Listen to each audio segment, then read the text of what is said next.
hearing. I'll start just by introducing myself, I suppose. Oh, there's a few people are hearing now.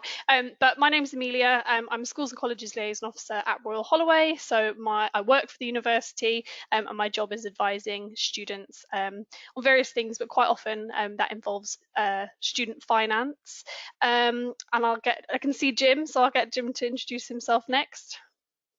Good evening, everyone. My name's Jim Calker, and I'm also a Schools and Colleges Liaison Officer at Royal Holloway, so I do a very similar job to Amelia. Great, and hopefully we've got Boglarka. I think we're having some technical issues with the webcam, but hopefully we'll be able to hear her, and she'll be able to introduce herself, our student ambassador. Yes, hello everyone. Unfortunately, for some reason, my camera is not working, but hello, I am an economics with music student at Royal Holloway. I am a second year. Fabulous. And we can also see that Ellen's already introduced herself in the chat, but I wasn't going to not mention Ellen, who will be in the chat. So she'll be available if you are having technical issues. So if you want to kind of get help, or if you have a kind of general question during the presentation section, Ellen will be there. And she'll also, if there's kind of very in-depth technical questions, she'll be able to look into those for us and hopefully give us the information in the chat. So I'm going to get started. I will stop sharing my webcam and just launch into the slides. So as I said, I'm going to do a very kind of brief introduction to student finance, because as I said, lots of people will be kind of coming from different areas of the world, but also from different kind of perspectives in terms of student finance. And I will say the vast majority of what I'm going to talk about today will be for home students, so students from the UK. And even within the UK, there is quite a lot of variation in terms of student finance and how it works. So again, it's better to be general and then kind of signpost people to resources in relation to kind of specific scenarios, because it's very hard to cover everyone's situation, but again, very general. So when I talk to students about student finance, I tend to try and divide student finance into kind of two areas, because they're treated quite differently. So the first of these is tuition fees, and then kind of everything else, so all other spending is kind of separate from tuition fees. So these can be funded in lots of different ways, and I'll kind of go through these in turn. But the kind of first side is the tuition fee, and the tuition fees are kind of something that everyone will have to pay in the studying in the UK, and they're literally the cost of studying at a given institution, so the university itself. Again, I'll probably say this a lot throughout this presentation, but tuition fees do vary, and that can vary on lots of different things. So it can depend on where the applicant is from. So I think I've got here for international students, the tuition fee can vary quite a lot, and also it can vary depending on where they're studying. So the different regions in the UK have different caps on tuition fees, but universities in the UK can charge a maximum of £9,250 per year for home students. And as I already mentioned, this can vary and is often higher for international applicants. And can vary quite a lot depending on subject as well. So I believe kind of medicine is the most expensive subject in terms of tuition fees to be studying in the UK for international students. Sorry to interrupt, Amelia. Sorry, no, your slides okay. for us haven't been moving, so we're still stuck on the format slide. No, that's okay. I think they're paused. I'm having a lot of technical difficulties to know, and glad you told me. So hopefully there hasn't been too much that you've missed in terms of content. You can see that I'm just reading out what's on the slide. So hopefully you can see that now, Jim. Much better, thank you. Okay. No, that's okay. So yeah, just to reiterate, tuition fees are the kind of cost of studying at a university, and unhelpfully can really vary depending on the student themselves and where they're studying and what they're studying. And students can fund tuition fees in lots of different ways. So for a lot of UK students, they'll fund it through a tuition fee loan, and tuition fee loan covers the full cost of the tuition fee. So quite often you'll hear about means testing, or the fact that student loans will vary, but in relation to the tuition fee loan, everyone gets the same amount, and it's the full amount of the tuition fee. It's paid directly to the university by the student loan company, so it isn't that full amount, that £9,250 goes into the student's bank account. It is paid directly to the university. And I've already said this, but just to reiterate, it's not based on household income, so everyone gets the same amount.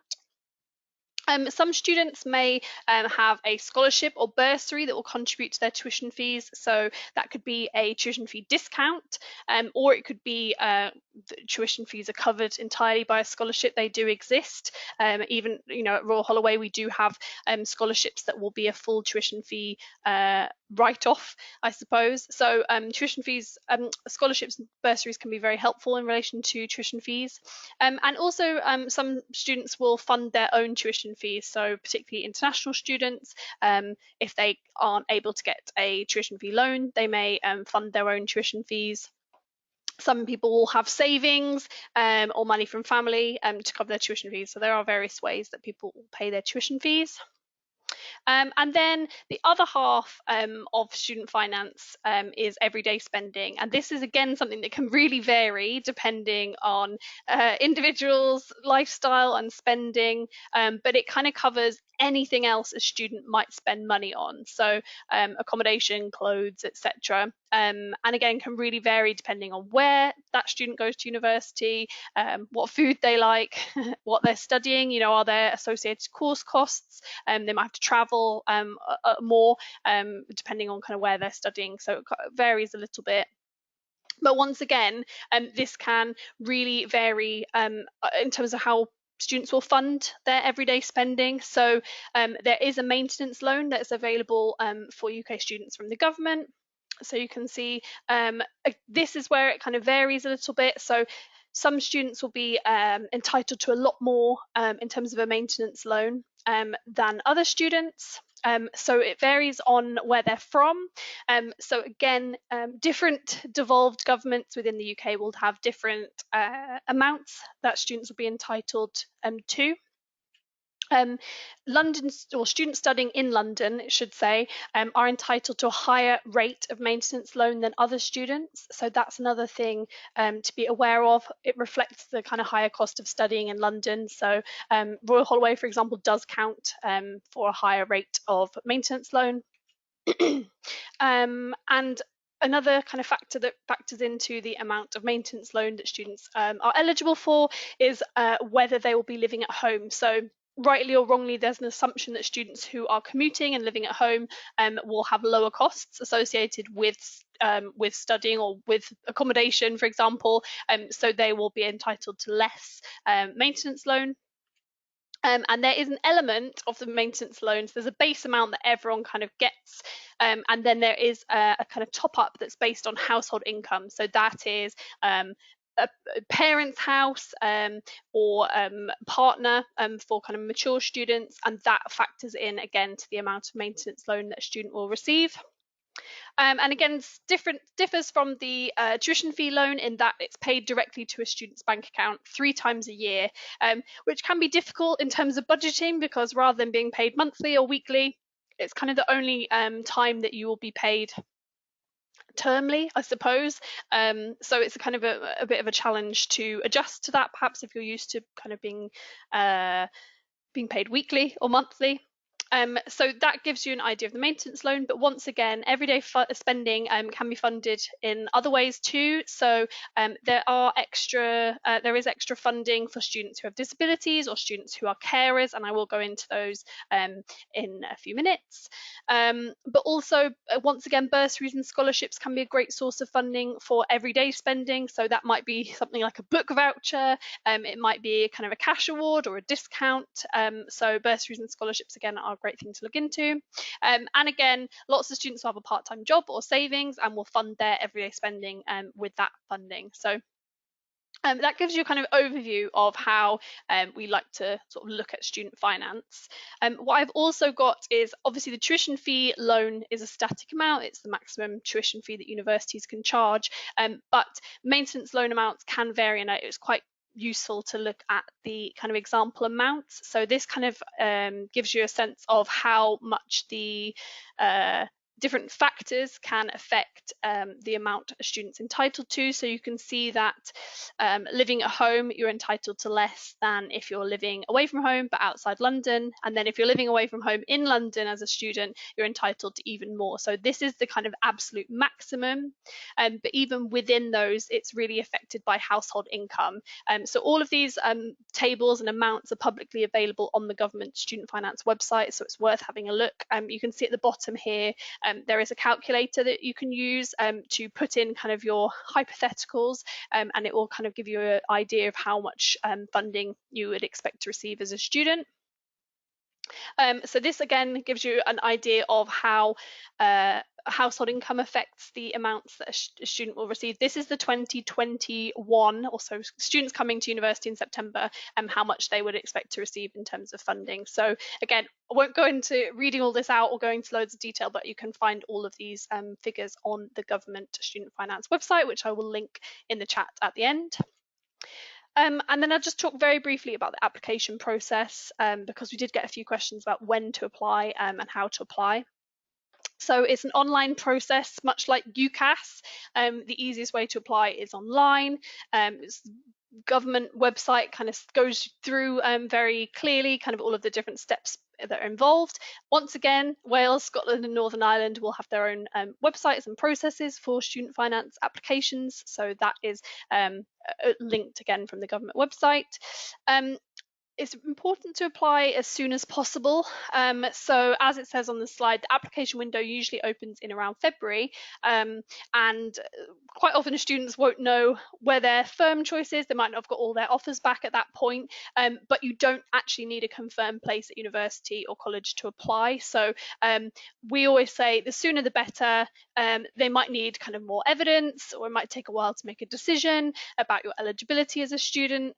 So it's better to just get the application in, and then you can change details like your firm choice of course later on. So 6 to 8 weeks is what we generally advise is the length of time that it can take, but surprisingly you can actually apply up to 9 months after the start of your course. So if you decide last minute or after you started your course to apply for student finance, you can. There isn't a strict deadline, because quite often people will ask us when the deadline for student finance is, and there kind of really isn't one, because it's 9 months after the start of the course. But again, the sooner the better. You can apply for just a tuition fee loan, you can apply for just a maintenance loan, both or neither. You don't have to apply for student finance to go to university. And in terms of the kind of details that you'll be asked, it's things like the applicant's income, the household income, and also things like national insurance number. So you sort of have things like a passport number, because it's all sort of cross-referenced with HMRC tax records and things. So that's a very brief introduction, but once again, the government website is the best resource, and it will talk you through all of the kind of steps in that process and what kind of supporting evidence you might need. And then I'm going to talk about repayments of student loans, which is another area that we do get a lot of questions about, and I think particularly parents and carers are maybe worried about. So the first thing to be aware of is that repayments don't start straight away after graduation. So even if your child goes straight into a job after graduation, they'll still have quite a few months working without making repayments, so it's not something to worry about.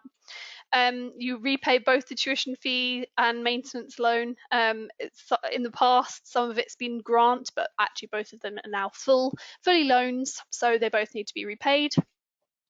The crucial thing to know is that there is a minimum earning threshold which triggers repayments. So as long as you're earning under the repayment threshold, you will never make any repayments on your student loans. The threshold does change every year, so it's currently £27,295, but that can go, it will probably only go up, and that's in kind of line with inflation and average earnings. So I think it changes on April the 1st every year. Over that threshold, graduates will repay 9% of their income. So anything over £27,295. Graduates will repay 9%. So that sounds like a scary figure, but if you think, so if a student is earning, or sorry, graduate is earning £28,800 per year, that will be about £11.25 a month. So it is manageable and obviously proportional to the amount that the graduate is earning. If your graduate's income or your child's income falls below that threshold, so they were repaying and then they change jobs or they lose their job, repayments stop. So it isn't just a trigger that you then, once you're repaying forever. It does stop once you know your income falls below the threshold. And any remaining balance is wiped 30 years after the first payment. So not after the first not after the kind of the first year of the course or anything. It's 30 years after the first payment. If you're an employee, your student loan repayments will usually be made automatically through pay as you earn, but it's slightly more complicated if you're self-employed. And interest is charged on the loan, and I've got the amount of interest on the next slide. So there is interest, and I think this is something that maybe not everyone's aware of. So interest is charged on the loan balance until it's repaid, and it's charged from the first payment, so the first time that the loan is issued. It's based on the retail price index. So again, they try and sort of track inflation. That's currently 2.6%, and you can see it's a sliding scale in terms of in terms of, once again, income. So if you're earning less than that repayment threshold, you're just repaying interest tied to RPI, so exactly the same as RPI or the retail price index, and then up to about £50,000 per year. It varies depending on the income, and then over about £50,000 per year, you're repaying 2.6 plus 3, or RPI plus 3%. So something to be aware of when thinking about student loans. And then I just wanted to talk about other sources of income as well. There are other government grants, so not loans, government grants that don't need to be repaid for students in certain situations. So for students who are parents, for example, there is a childcare grant and a parent's learning allowance, which go towards things like childcare for students who are parents. Students who are carers for adults, there is an adult dependence grant.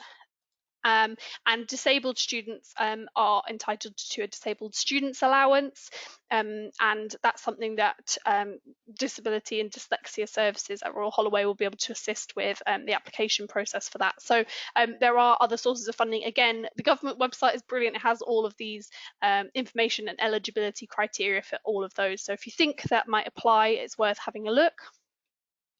Another great source of funding are scholarships and bursaries, and I've talked quite a lot about scholarships and bursaries at the beginning, but they are something that I think sometimes get overlooked or forgotten, or students don't think they're going to be eligible, so don't apply. The difference between scholarships and bursaries are that scholarships are competitive, they're based on excellence in a certain area.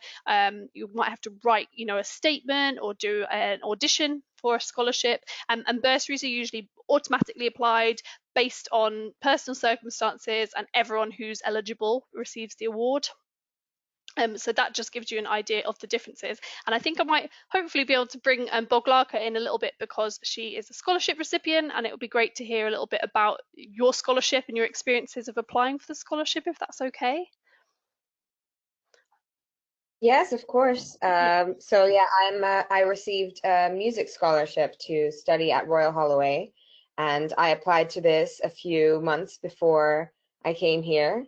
And because it was a music scholarship, it was based off of talent. So I sent in a video, and not too long afterwards, they were like, we would like to award you this scholarship, which I was very grateful for. And it was actually one of the big reasons why I came to Royal Holloway, because it seemed like they appreciated my talent and they wanted me to be at the university, which I thought was great. Yeah, that's brilliant. Yeah, no, it's really, I think they're really worth looking into. Scholarships and bursaries are often offered by universities themselves. So in that case, that was like a Royal Holloway scholarship, but there are also kind of third-party organisations that offer scholarships as well. So there are other websites and search engines you can use to search for funding that you might be eligible for. So that actually brings me to the end of the presentation element. I hope it was helpful, but I really want to dedicate as much time as possible to questions that we've received. So please do find the chat and send any questions you have, and we'll try and get through as many as possible. We also do have an email address, which is parents@royalholloway.ac.uk, which if you kind of want to have a query after the session, you can send a message through to the parents' email address, and we'll try and get back to you as soon as possible. I can see a few questions coming in already, and what I'm going to do is actually turn off the slides, and we'll put my camera back on, and then we can kind of go through all of the questions together. So bear with me 1 second while I do that.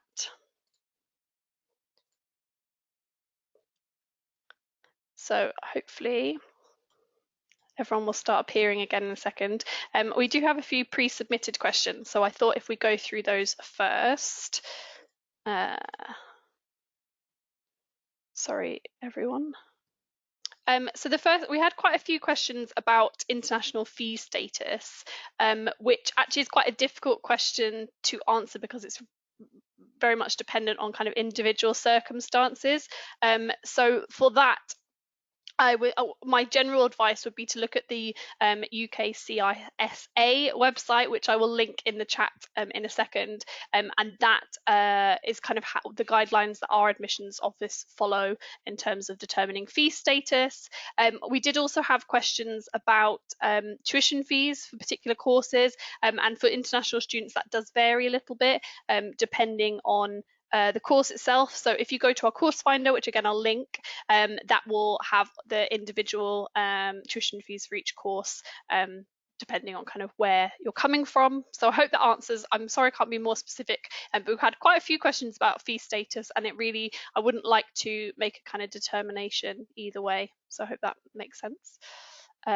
Please, if there's anything else I can try and answer about that, send your message to the chat.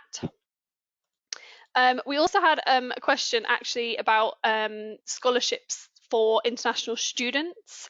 I don't know whether Jim, you'd like to talk a little bit about our scholarships that we have at Royal Holloway? Of course, yeah. So we've got lots of scholarships, really kind of dependent on different bits and pieces, to be honest with you. So all universities will offer a variety of different scholarships to do with academic excellence, to do with particular sporting or musical merit, or lots of things like that. So a number of our scholarships are open to both home and international students, but we do have one particular one that's directed particularly at international students, which is our International Future Leader Scholarship, which is a tuition fee reduction of £4,000 in the first year of study for an international student. Essentially, what we ask for students on that, when they apply for that, is to demonstrate outstanding leadership skills, and we want to see grades equivalent of A, B, B at A level for students to apply for that. We do have other ones that are department specific as well. So we have the Barbara Raw Scholarships for English, which is a cash reward of £5,000 for home and international students studying English. So again, very specific one. And the final one that I'll talk about as well is, where's it gone? Lost it. Is quite a big sort of scholarship as well, which is the Reed Innovation Scholarship, which is a cash reward of £15,000 over 3 years of undergraduate study. And this is for students expecting grades of 3 A's at equivalent or at A level or equivalent, and can demonstrate innovative and creative problem solving skills. So there's lots of different options available there for both home and international students. And the best place to check that out is on the Royal Holloway website. And for other scholarships, a really good place to check out other things that are available at other universities, but also external scholarships, is the Scholarship Hub as well, which is a great place to check that stuff out. Yeah, I would second that. So yeah, the Scholarships Hub is where I find a lot of information about scholarships. So that's a really good kind of, I guess, impartial search engine for scholarships as well. So I'm going to just have a look at the chat, see if there are any questions that we can answer straight away. Someone's asked, if you study A-level privately, would Royal Holloway be willing to accept a predicted grade on behalf of my tutor? And for those questions, I would always say contact our admissions office directly. Sadly, we don't work within admissions. So if you email study@royalholloway.ac.uk, which hopefully Ellen might be able to put into the chat, they will be able to advise what evidence and what they will be willing to accept. So apologies that I can't give you an answer directly to that one. I've also got a question about is the maintenance loan classed as taxable income? So if you're also having a part-time job as well as having your maintenance loan, and no, it's not part of your annual personal tax allowance. So hopefully that answers that question. So I'll go back to the pre-submitted questions now. Please do send any other questions you have to the chat and we'll be happy to get to them. We can alternate between the pre-submitted questions and the live questions. We had a question about support for disabilities, and hopefully I've answered that a little bit with the disabled students allowance, but I can kind of talk a little bit more about the process for the DSA if you're interested. So at Royal Holloway, I say this a lot, and I suppose I'm not very impartial, but I really do think that the disability and dyslexia team are really strong. They're able to assist with things like assessments. We have provisions for disability assessments for the purposes of the disabled students allowance on campus, which is really helpful. We can help you with the application process. So I will link, once again, when I send a big list of links to the chat, I will link our disability and dyslexia intranet pages, and they have lots of guidance about how to get in touch with them, ask them questions about the provision they offer. They have lots of kind of articles and information. So I would advise you, if you believe that you may be entitled to DSA funding, that you do look into those web pages, because they are really great and they will get in touch with you before you start and put everything in place beforehand. So would advise looking into that. I can speak from personal experience as well. So I'm a former Royal Holloway student as well, and I use the Dyslexia and Disability Service quite a lot. I'm dyslexic and dyspraxic, but didn't know until I started at university. So I realised quite early on when I was struggling a little bit with my course, but went to the DDS, and they helped me get an assessment and go through all that process, which can be quite stressful if you're doing it on your own. And then when I was assessment came back and shown that I was dyslexic and dyspraxic, they then helped me go through the DSA process as well and apply for that. And applying for DSA is quite straightforward. It's quite a simple form and quite a simple thing to follow. On the university itself, as Amelia's kind of already alluded to and kind of mentioned, gave lots of extra support when it came to academic stuff. So whether that was extra time in exams, flagged scripts for essays, as well as kind of making sure that I had all the equipment and resources necessary to make sure that my course was as accessible as possible. So there's a lot there kind of to support you, and all universities will offer it, but as Amelia says, Royal Holloway does have a very particularly good sort of DDS or disability dyslexia service and support for students with disabilities. Yeah, thanks. That's a very helpful input. So we've got a pre-submitted question about what are the options for halls of residence and how are they paid. And I guess, Jim, you're the Royal Holloway alumnus, so it'll be great if you could talk about maybe your experiences, but also what else is available at Royal Holloway. Yeah, so with accommodation, basically you usually pay in 3 installments. So you'll pay when you start in September, you'll pay in January, and you'll pay in April. So you kind of pay over a period of time. There's lots of options for accommodation, and kind of they're all kind of banded and price banded and scaled. So that kind of goes from like a shared room, which is usually at the bottom of the scale. So it's kind of the cheapest room, which is shared room in Founders or in Kingswood, where you basically have your meals cooked for you. So you're catered, share a room with someone else, and you share a bathroom. And it goes right up to kind of the maximum amount, goes right up to places like George Eliot, which are newer halls, which is you have your own room, you have a big kind of sort of social area, as well as kind of a kitchen and a shared bathroom with 1 or 2 other people. So there's lots of options there, and there's kind of said it's finding kind of both the price bracket for you that's kind of is affordable, as well as kind of finding different things that you need as in your hall. So I speak to lots of students that are like, I could not share a bathroom with anyone else, for example. So if you're kind of in that situation where you don't feel like you can share a bathroom, then it's looking for ensuite options, but they might be more expensive. So it's just factoring those things around and kind of considering those. So yeah, and you pay that through a portal basically at Royal Holloway. So we have like an accommodation portal, and you pay your fees through that, your accommodation fees through that. Thanks. And I don't know, the Boglarka, did you live on campus in your first year? Yes, I did. I really enjoyed. There's so many different options that you can choose from. And yes, as Jim said, it just depends on your preferences, whether you want to be catered or whether you want your separate bathroom. It just really depends on that, and that's what the prices will depend on as well. But if you do end up choosing catered, then you get 50% off at the dining halls, which is great. And there's a huge variety of food. And I personally, I was in catered in my first year, which I really enjoyed because obviously you're starting university. It's all going to be very new, very scary. It was good not having to worry about cooking for myself as well at the same time.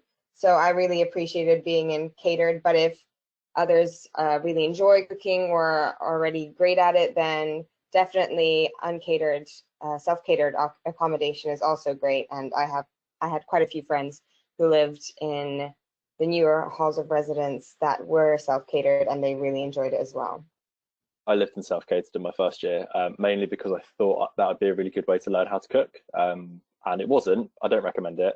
I think catered is, I usually recommend catered for the first year, especially if you haven't got kind of the confidence or the ability, or in my case, the talent to cook meals that taste relatively nice.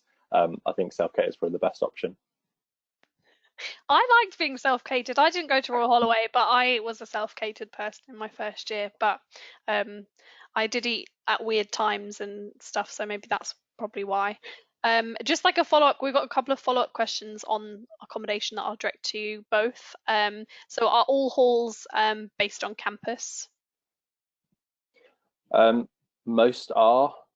Majority are on campus. We have 2 places that are just off campus. So the majority of the halls are on campus, including Founders, which is kind of usually the place that lots of students want to stay in. It's kind of the big castle building, like the main building at Royal Holloway, which you can actually live in, which is pretty cool.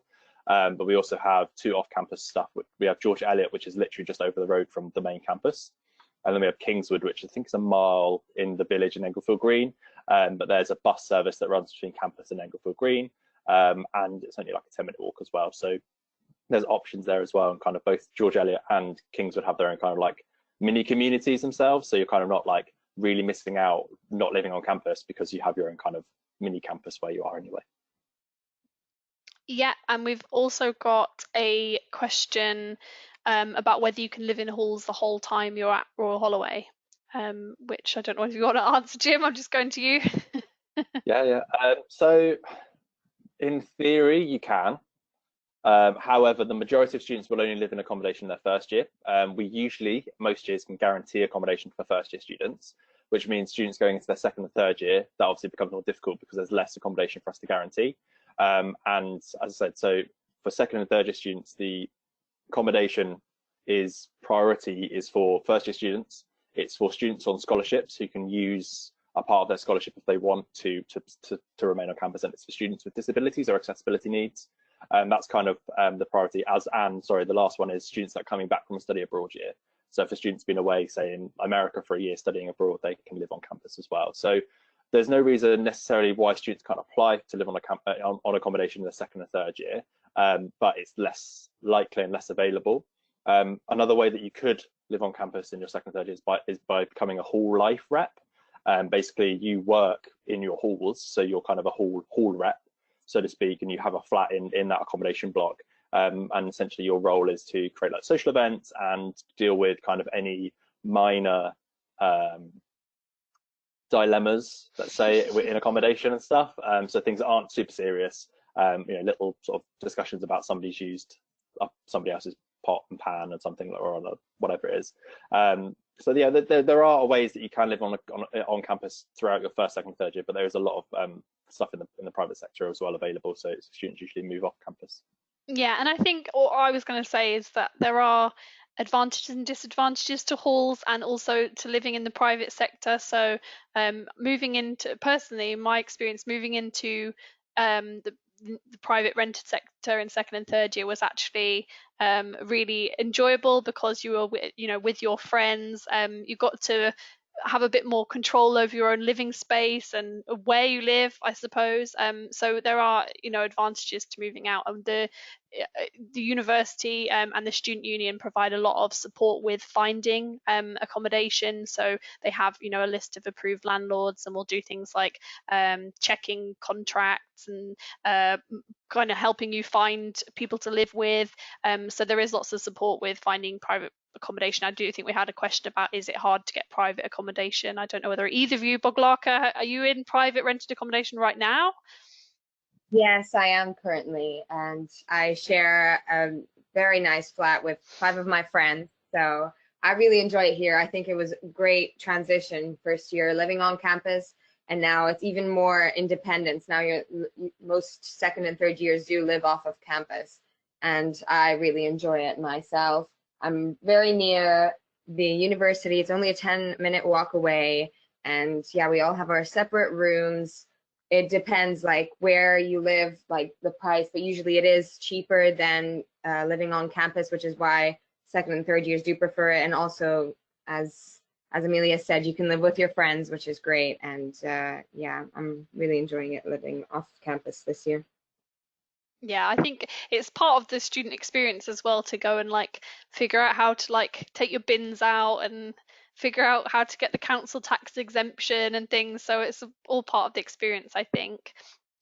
We've got a question about when do you find out accommodation allocations, and Ellen's very helpfully sent that through. So we believe it will be between the 19th and the 30th of July. So it should be if you've applied by the deadline. So hopefully that answers your question. Do international students get priority for accommodation in second and third year? I'm not sure of the answer to that. I don't know whether either of you know the answer to that. Ellen has very kindly put in the chat, only international postgrad students. Okay. So yeah, not international undergrad students, unfortunately. But again, as kind of has been alluded to by both of you, as you kind of settle into your first year, you meet lots of different people, and it becomes quite easy, I guess, to fall into groups that you might live with and stuff. I lived with in my second and third year, I lived with an international student, and again, we lived together in halls, and we just became friends. It didn't really make too much of a difference. So yeah, but and as Amelia said, there's loads of support for all students really when it comes to finding housemates and finding property in the private sector. Cool. Sorry, I'm a bit distracted because I'm just about to send a list of all the links I mentioned to the chat, because hopefully they'll be helpful for lots of people. All the things I mentioned. I'm just double checking. Someone said, when can you apply for halls accommodation? And I'm assuming that's kind of for next year, because applications have opened obviously for September. And I don't think we've announced exact dates yet, but it's usually between March and May, I would say. Would you agree, Jim? The window, or later? Yeah, this year it was the 30th of April it opened, and it closed on the 17th of July. So yeah, anywhere between March and May is a really good kind of good stab, to be honest with you. Yeah, I think it was later this year because of everything that's been happening. So yeah, for this year, 2021-2022 entries between the 30th of April and the 17th of July. Yeah, and there isn't a huge advantage to applying straight away as long as you're applying by the deadlines. So just be aware of when the allocations will happen, and make sure you're getting emails from Royal Holloway, because I sometimes get emails from applicants saying, oh my gosh, I didn't realize I was meant to have applied for accommodation. So just check your spam, and just make sure that you're getting emails and things from us, because that would be a bit of a disaster. And it has happened to applicants where they didn't realize they were meant to apply for accommodation yet. Oh, we've got a question. I don't know whether Boglarka can answer, about music students. Did you get a reading list or a book list before you joined for music? Might be a question we don't know the answer to. I didn't get a reading list like prior to starting. However, once you do start and when you start studying, they do give out a set list of resources and books that you will be reading over your time and that are recommended for you to go over. Yeah, I think the thing with reading lists is I guess people are coming from a lot of different backgrounds and a lot of different educational histories. So I think there's a lot of support in trying to get everyone to the same level once they start. So quite often we don't provide reading lists before you've even kind of enrolled, just to kind of not make people panic too much. And generally, in terms of preparing, I would encourage students to just kind of think about general skills, so like things like organizational skills and being able to kind of keep notes and kind of all of those general things rather than specific subject content, because quite often you'll be supported in kind of all of that once you actually get there. I don't know if anyone has anything other advice for before they get started. I would suggest looking at the modules as well that are available, and kind of have an idea about if you do get a choice of your modules. I'm off the top of my head, I can't remember with music if you do in your first year. Boglag might be able to help us on that one as well. But yeah, get an idea of kind of what the modules are, so you kind of know what to expect when you start. But yeah, there's, like Amelia said, there's nothing that you have to do over the summer. So I have the same advice to Amelia: just kind of get prepared for university and get ready to be organised, buy a diary and start filling it out. I guess that's my big advice. Yeah, I think it's not, we don't expect you to have loads of knowledge before you get to university, because the reason you're going to university is to learn more about your subject. So don't worry too much, and the assessments in the first few months won't be important, testing kind of what you already know. So don't worry too much, but we do have a uni buddy chat on our website where you can talk to current students. So it might be handy to get in touch with current students and kind of ask what they wish they'd done before they got there, and that might be nothing. Enjoy your summer, but it might be helpful if you are looking for things to do. I believe we've reached the bottom of the live questions. So if you do have any other questions, please feel free to put them in the chat and we can get to them. I think or if I've missed your question, I'm very sorry. Please resend it so I'm aware. The only other thing, just to show you briefly, is just our upcoming visit experiences. So if you would like to come to see Royal Holloway, you haven't maybe already replied and you're kind of thinking about whether to join us, it would be really worth looking into our upcoming events, which I have linked in the chat. So we do have some online open days at the end of this month and the 1st of July. We have some visit experience, so on-campus events, which is very exciting, and lots of campus tours going on. Visit our website for all those details. But hopefully this webinar was helpful. We do have an evaluation form that will come up at the end of this session when I end the webinar. If you could let us know if it was helpful, it's really helpful to get that feedback. But I don't think we're getting any other questions, so I'll give it 30 seconds more. But if not, remember that you can, we've got parents and supporters pages, which are really helpful. They've got lots of like different articles and resources. We have a parents and supporters mailing list, so you're very welcome to sign up to get emails targeted specifically at parents. And again, parents at royalholloway.ac.uk is our email address for parents, so we can help. I don't think I've mentioned, if you'd like a recording of this session is recorded. You can email either parents at royalholloway.ac.uk or schools at royalholloway.ac.uk, because they both come to the same place. But yes, I hope this was helpful. We haven't got any other questions coming through, so I would just like to say thank you very much for joining us. I'll turn that screen sharing off. We've got one more question. Just when I was about to end it, but I'm glad you got in there in time. So does the university offer any help with healthcare for international students? And I'm not sure if that's a financial question or just is there healthcare options, but I'm afraid I don't know whether anyone else knows whether we assist with healthcare. We do have a student health centre on campus, and so I would look into, we may have information on our website about what the support is like for international students, but off the top of my head, I'm afraid I don't know. Oh, Ellen has sent a link though, so I might just copy that for you. Oh, she's sent it to entire audience, so you can use that link to find out more about healthcare for international students. So I actually will end the session now. Thank you very much once again for joining, and all the best, whether you have already applied to Royal Holloway or whether you're going to apply next year, or if you're going to apply elsewhere. Thank you very much for joining and have a lovely evening.